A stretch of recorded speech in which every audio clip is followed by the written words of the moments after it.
Hello friends, welcome to our channel इतिहास हमारी नजर से। हिंदू धर्म का इतिहास बहुत प्राचीन है। हिंदू धर्म के इस चैनल में हम आपको बताएंगे कि आखिर में हिंदू धर्म का क्रमशः इतिहास क्या है। इसी तरह आज की हमारी वीडियो का विषय है हनुमान के भय से जब यमराज को अपने कार्य में बाधा।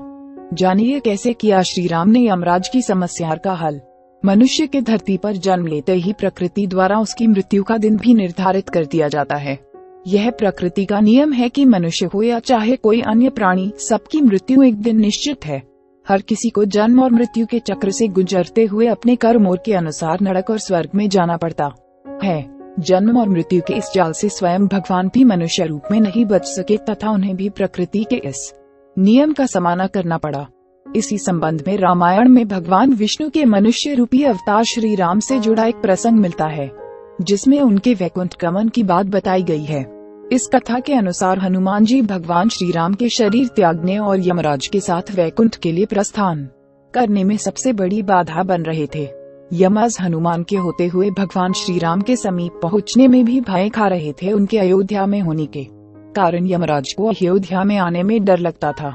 एक दिन जब श्री राम को प्रतीत होने लगा कि अब उनके मनुष्य रूप को त्याग कर वैकुंठ धाम में प्रस्थान करने का समय आ गया है, तो उन्होंने इस समस्या का उपाय निकाला। राम ने जानबूझकर अपने हाथ की अंगूठी को महल के फर्श के एक छेद में गिरा दिया तथा उसे ढूंढने का बहाना करने लगे। जब हनुमान ने श्री राम को कुछ खोजते हुए देखा तो उन्होंने राम से पूछा कि आप क्या ढूंढ रहे हैं।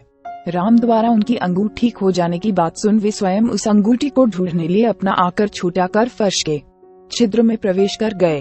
परंतु वह छिद्र केवल छिद्र नहीं था, बल्कि एक सुरंग था जो नागों का नगर नागलोक तक जाता था। वहाँ हनुमान जी की भेंट नागों के राजा वासुकी से हुई तथा वह उन्होंने अपने आने का प्रयोजन बताया।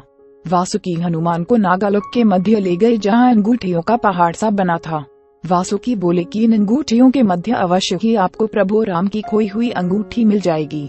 परंतु उन सारी अंगूठियों के मध्य प्रभु श्री राम की अंगूठी को ढूंढना हनुमान जी को असंभव सा प्रतीत हो रहा था। जैसे ही हनुमान जी ने उन अंगूठियों के ढेर में से पहली अंगूठी उठाई तो वह श्री राम की ही निकली। इसके बाद जब वे एक एक कर सभी अंगूठियां देख रहे थे तो वे पहली अंगूठी के भांति ही दिख रही थी। वास्तव में वे सारी अंगूठियां एक जैसी ही थी। हनुमान जी सोच में पड़ गए कि इन अंगूठियों के पीछे प्रभु राम की क्या माया हो सकती है। वासुकी हनुमान जी की इस अवस्था को देख मुस्कुराने लगे तथा बोले, जिस संसार में हम रहते हैं वह सृष्टि व विनाश के चक्र से होकर गुजरती है तथा संसार का यह प्रत्येक चक्र एक कल्प कहलाता है।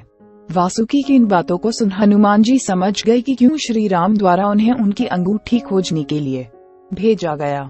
उधर श्री राम ने गंगा नदी के तट पर जाकर ध्यान विद्या से अपना शरीर त्यागा तथा यमराज भय मुक्त होकर उनकी आत्मा को वैकुंठ धाम ले गए।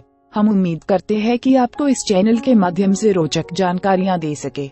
आप अपने सुझाव हमें कमेंट में भेजिए और अगर आप किसी कहानी या तथ्य के बारे में जानकारी चाहते हैं तो वो भी हमें कमेंट बॉक्स में भेजिए और हमारे चैनल को सब्सक्राइब करें। धन्यवाद।